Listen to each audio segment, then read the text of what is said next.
guys, what's going on? It's Ash here coming at you today in Raid Shadow Legends. Welcome to the video. Today is going to be a good one. We're going to talk about the last 20 champions that I maxed out. I do these videos every 3 or 4 months. I think the last one was 4 months ago. So I maxed out exactly 20 champions. Actually, a few more than that, but a few of them I have not totally geared out and used yet. So I want to actually give my opinion behind these champions as well. First off, how are you guys doing? I'm doing well. It is pouring outside right now while I'm recording this. I always think 8 years of recording content here on YouTube, and I always am worried, like, are they gonna hear this? Are they gonna hear this on my window, like 1 foot next to me here? But you guys never do. So I don't know why I'm telling you this. I'm wasting your time. I'm sorry, guys. I'm sorry. Speaking of wasting your time, did a collab with Hell Hades amongst like 20 other content creators. Fun video. I'll link it for you guys. And I noticed one of the top comments was, wow, Ash was surprisingly not long-winded. So that was cool. Also, in yesterday's video here, somebody commented that they noticed that I'm getting some gray hair on the side of my head here. So that was cool too. So thank you for the positive, encouraging comments, guys. Really appreciate it. Really means a lot to me. Love you guys so much. I am having a very bad day. I am in no mood. So with that in mind, I can't do anything about the gray hair, but I will do something about the speed of this video. I'm just going to touch on these champions briefly, talk about kind of how I use them and where I use them. You guys can see in the champion collection, well, if you slow it down, you'll see all the champions that we discuss in today's video that I have indeed maxed out, and I am indeed using them in various areas inside the game. So let's go ahead and start out here with Bannerlords and Hillier. Hillier, man, he's a boss. He is a boss. He's on my main Ice Golem 25 team now, which is nice to have because of the shields, right? We have the proper affinity matchup with a shield on all allies equal to the damage dealt. Doesn't deal a ton of damage, but it's a beautiful shield. He has a ton of defense. He's easy to keep alive, and he has this cool kind of harsh light transfers all debuffs from all allies to a target enemy. It's like a cleanse, but you need accuracy for it. But you can convert his resistance into additional accuracy when using the skill. Very cool. Very, very cool champion. I'm actually a big fan. He also has this passive, which is pretty cool. Okay, I feel like I'm already being long-winded. But I use Hillier. He's a good support champion. I wouldn't call him like god tier champion in the game. I wouldn't put him in like my top 10, but I would definitely put him as like an A. If I'm going to I might as well just grade the champions. I'll give him an A. A lot of champions are going to be A's because I don't tend not to upgrade a bunch of crappy champions, although there will be a few F's on the list. Ursula the Mourner, another A champion, right? Or maybe S tier for a reviver and an epic, and I really mean that, guys. We have turn meter depletion on the A1. We have increased attack and decreased attack and an AoE on a 3-turn cooldown. The downside are, oh my god, 9 levels, 6 levels. At least 1 level on the A3, but that's a lot of levels. That gets intimidating to see that many books. I'm out of books. Like, seriously, I am out of books, all because of stupid clan versus clan. Anyway, on the A3, Requiem, an amazing revival ability. Revive all dead allies, increase defense and strength on everybody. The 2 big defensive buffs on a 5-turn cooldown. Wow, it doesn't get much better than that. Also a great speed aura lead for Doom Tower. She's there for support when you need her. Ursula, can't go wrong. All right, next one is gonna be Ursula, again, an A+, right? Pixneal, that's right, I did a video on why I maxed Pixneal. I did it because Plarium went on the record saying they will buff her in the next rebalancing. That's the only reason I did it, just to have her ready to do a guide for you guys, you know, full transparency. So I think she's a pretty trash champion. However, you can't, I used her in the High Elf, you remember the High Elf only Ice Golem tournament or whatever? I ended up using her there because she does have increased defense and continuous heal on a 3-turn cooldown. The rest of her kit really lackluster. And her passive does synergize kind of well with the Ice Golem because he's placing freezes, right? So you could do a lot worse than Pixneal for Ice Golem, especially if you get that niche and say Ice Golem with only High Elf champions, right?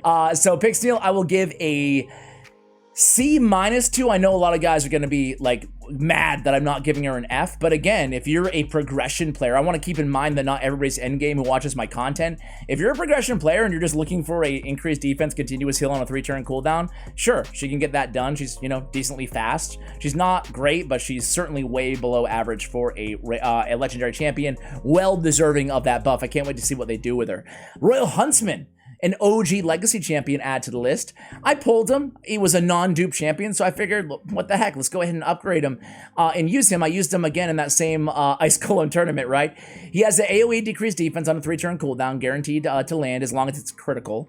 And then he has a hard-hitting dead aim ability. I think Manable, man, I wish he made content still. Anybody remember Manable Gaming?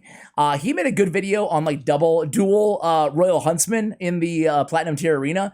Very fun video to watch. This is an absolute like one-shot kill ability. However, with that said, can't say I'm very impressed with the champion. Even though he's fast, even though he hits like decently hard, I don't like that if the attack is critical that the decreased defense lands. I wish it was just like it places it. But, and I wish that Slaughter Volley did a little bit more damage too, because he's not quite a debuffer plus a nuker. Even though he has a hard-hitting A3, it's mainly for PvP. So I'm not super impressed. I'll give him a C. Just like average champion, maybe above average if you're in progression again, if you need a decreased defense champion. All right, so next up is going to be no Sacred Order champions, no Barbarian champions.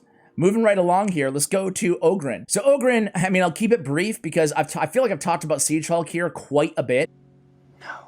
No?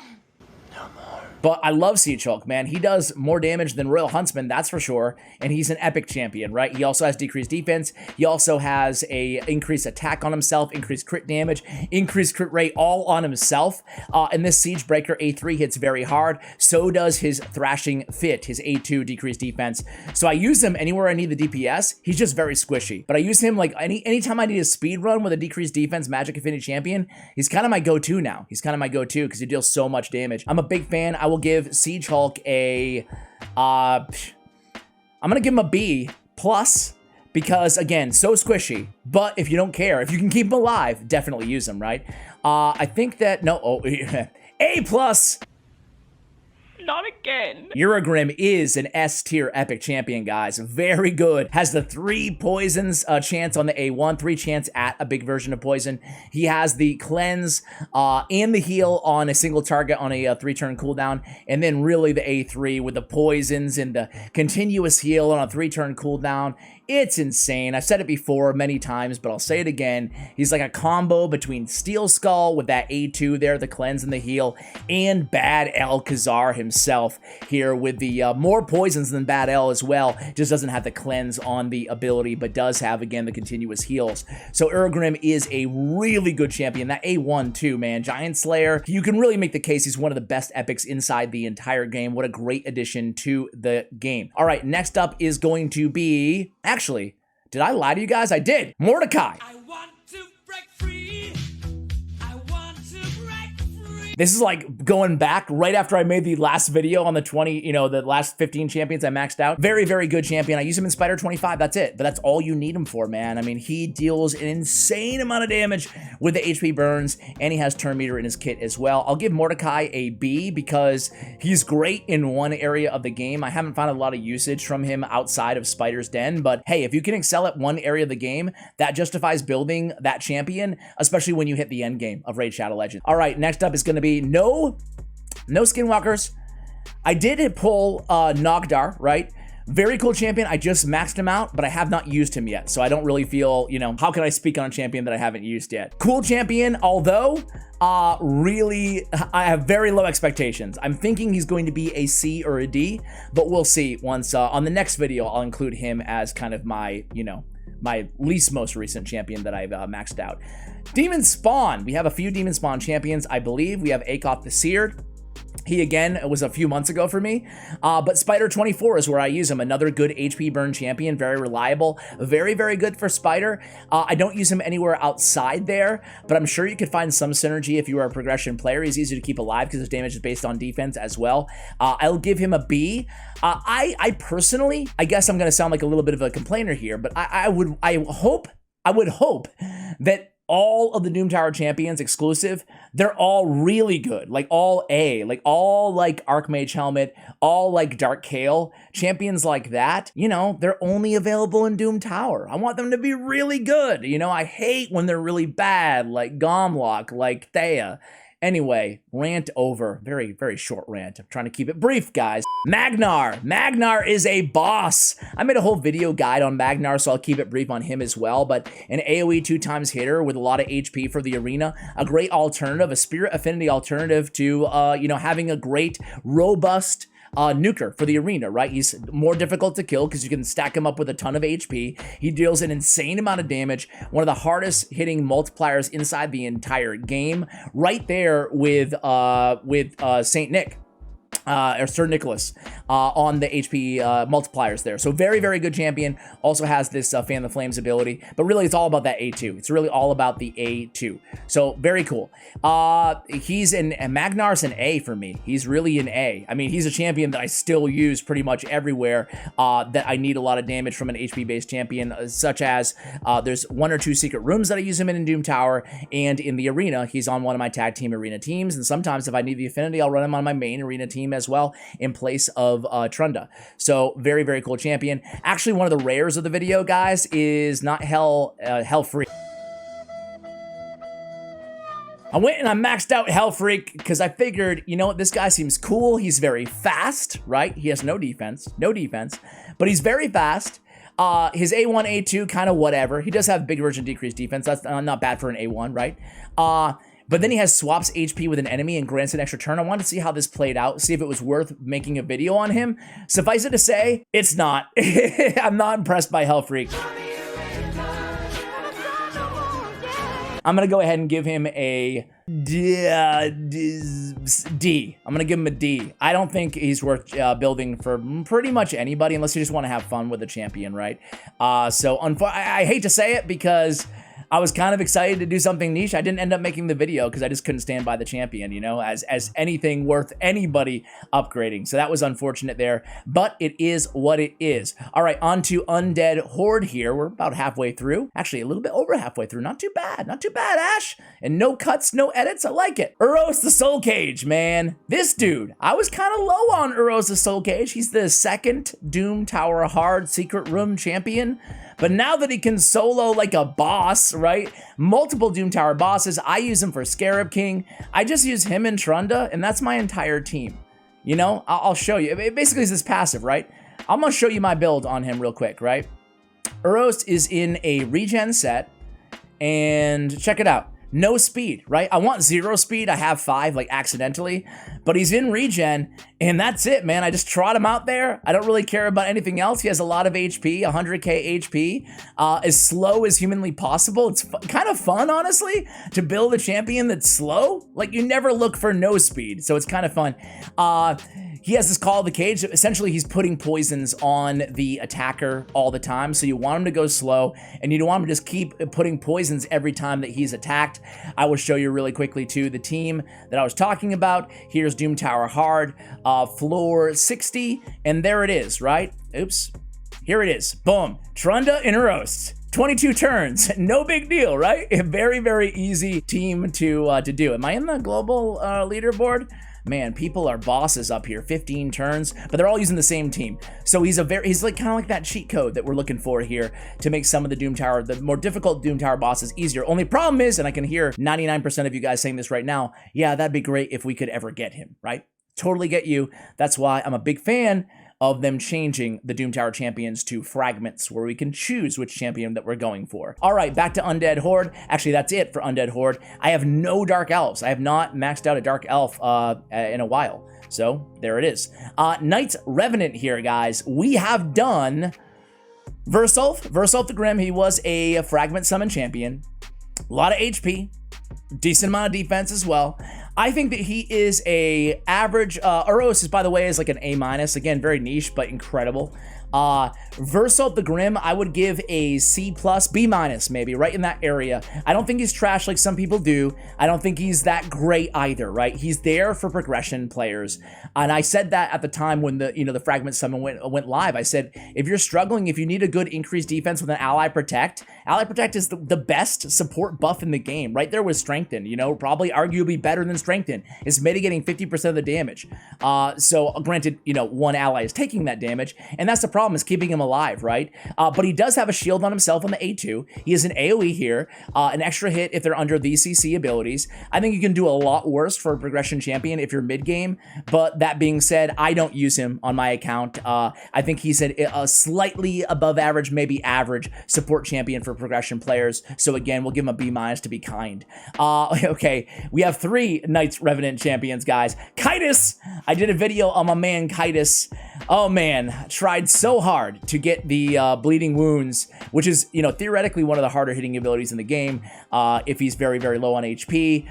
You guys can check that video out if you want, but I'll tell you what, I would not advise anybody build Kaitis. He's like a very, very, very, very, very poor man's Trunda or Magnar for the arena, but I do not like skills that are so predicated on him having the right team around him and being low on HP just to get a hard-hitting attack, right? Long ago are the days that we need to invest in an AoE nuker who has this many conditions on a 4-turn cooldown. So I will give Kaitis a D. Sorry, Kaitis fans out there. It was fun to max him and mess around, but I can't exactly stand by him. Ashwalker, I maxed out myself, the champion that Plarium based on me. That's a lie. Ashwalker, let me tell you, man, I'm gonna give him an A+ because of the name alone. Now, I will give him, for a rare champion, I'll give him a B-, right? The good thing about Ashwalker is he is better than the caliber of rares they've been putting out. He should be. He's Void, right? He's better than any other rare, I think. I might be forgetting somebody, but I think any other rare they've released this year. Nah, maybe second best. We'll get to the other one in a second. But he has his hard-hitting ability with a stun. Decrease turn meter of all enemies by 10% if the attack is critical. That's not bad, right? It is on a 4-turn cooldown, though. But this backbreaker is actually hard-hitting ability. 3-turn with a weaken. The weaken, whatever, it's the weak version of weaken. But a hard-hitting AoE attack from a rare champion, I guess if you're looking for an arena nuker, not bad. You know, not a bad option who's easy to upgrade. But, you know, can I sit here and really justify anybody to build Ashwalker? Probably not. Probably not. I don't want to, you know, have you guys waste your resources by watching this video. All right, here in the dwarves section, guys, we have the dwarves section, as if it's a, you know, department store. Good day, new shoppers. We have the Geomancer. Dude, Geomancer is a boss player, man. Geo is a beast.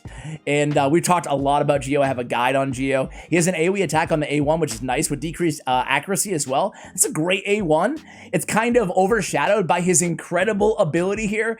Quicksand Grasp fully depletes target's turn meter, has a HP burn and a weaken for 3 turns on a 3-turn cooldown. Are you kidding me? And then this passive it decreases the damage allies receive by 15% and deflects that back onto each enemy under HP burn debuffs. Man, he is a beast. He can put out a ton of overall damage. He's great. I'm a big fan of Geomancer, one of my more favorite champions added this year. Shadowken, I got a bunch for you. Obviously, Ninja. Ninja, God, he's a boss killer, man. This guy with this ability, Hailburn, forget the freeze and the, you know, if it goes every time in 100 rounds, you get extra damage. It's cool. It's cool with the passive. All that stuff is awesome, right?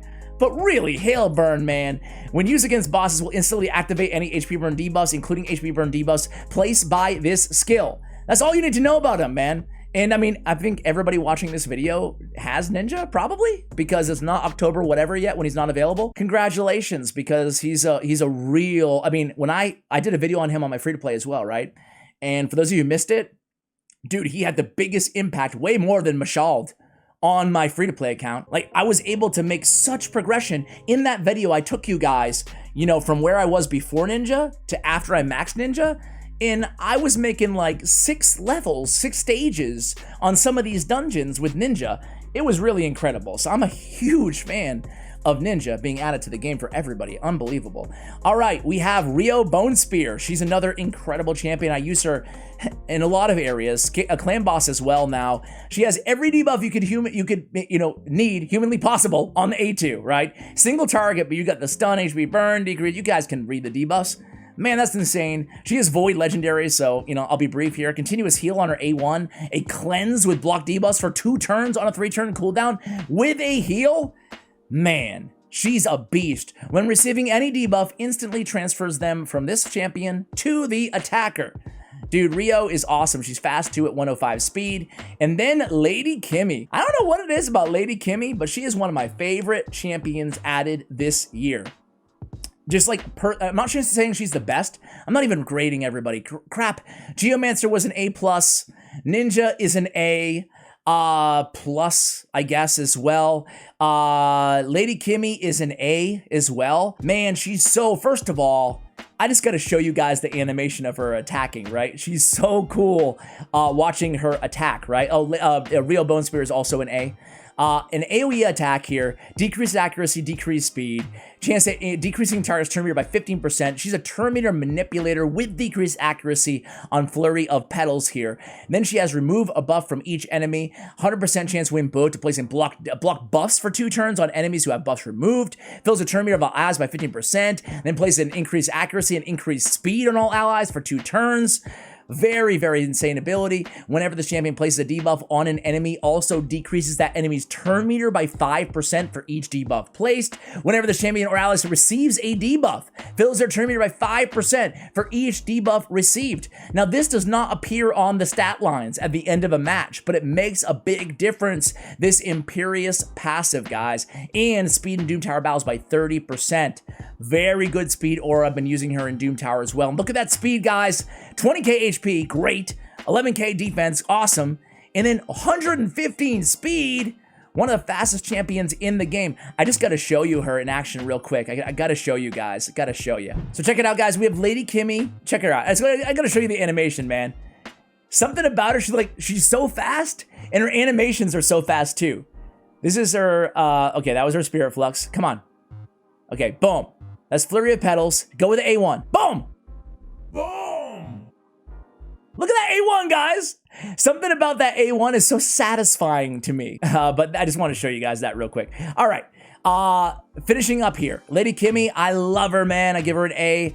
Burengiri, I maxed out just for Bommel, and then I realized that, man, the stat and gear threshold to actually use Burengiri for stage, unless you have him paired with another, like, you know, Samar Gem Curse or something like that, it's very difficult to get him in regen, but that's how I have him built for Bommel. I'll include the guide for you guys, but essentially it's all about the passive. Heals his champion by 50% of their max HP whenever an ally or enemy dies, so it affects the bombs of the Dreadhorn boss, who's so OP. You know, I thought about making a video complaining about it, but I think everybody already did that, so I'm gonna let you guys rest assured that I think he's too strong as well. But Burengiri is a pretty good champion overall. He has an AoE stun, 60% chance on a 3-turn cooldown. You could do a lot worse than that, especially for an epic champion. So he's not a bad champion, has strengthened on all allies. I would say he's like a B level champion without that passive for Bommel. But if you're using him, you know, to help you with Bommel, then of course he's an A+ for you, right? And then last but not least is going to be Genbo the Dishonored. Yeah, Genbo is a beast for the arena. This is a very hard-hitting ability, but you can open up with this ability first, increase crit rate, increase crit damage, grants an extra turn, then go into the A2, and he's immune to decreased attack, and it will ignore unkillable buffs. Great for those pesky skull crowns, and of course incredible for all the swift parry gear inside the arena meta. Guys, that concludes the list of the last 20 champions, and not too bad on the time either, if I do say so myself. Thank you for watching all the way till the end. I appreciate you guys. And I gotta tell you one last thing. I mentioned there was another rare who's probably better. I think Otachai is probably better than Ashwalker. I'm contractually obligated not to say that, but he's damage based on defense with an AoE shield on himself, provoke on the A1, and a block debuff and increased defense, granted the small version, but on a 3-turn cooldown. So I think that he's probably a little bit better, probably the best rare they've added this year, in my opinion. What is your opinion? Now we can conclude the video. Thank you for watching, guys. Appreciate you, and as always, take care, guys.